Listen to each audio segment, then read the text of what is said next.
All right, researchers right here in the Capital Region are discovering that there may be a link between menopause and dementia. Yeah, great. It's a concept that the director of graduate studies at Albany Med recently received additional funding for. CBS 6's Lara Bryn digs into what she's found in today's Wellness Watch.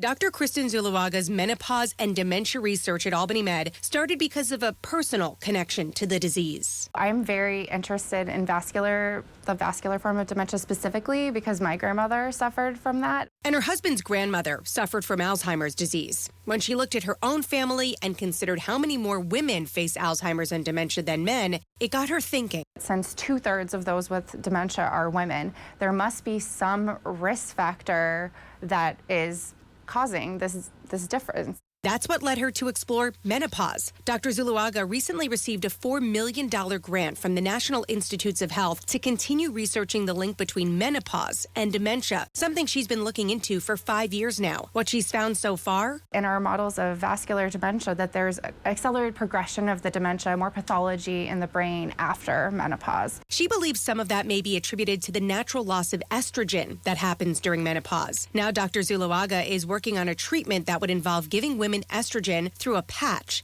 that would then act only in the brain. And so it is an estrogen prodrug, meaning that when it first enters your body, it's inactive. And then when it reaches the brain, there's an enzyme in the brain that will cause it to be converted to its active form. She says estrogen is protective for both blood vessels in the brain and for metabolic health. And we found that it can improve memory. And so we're very excited about continuing this work.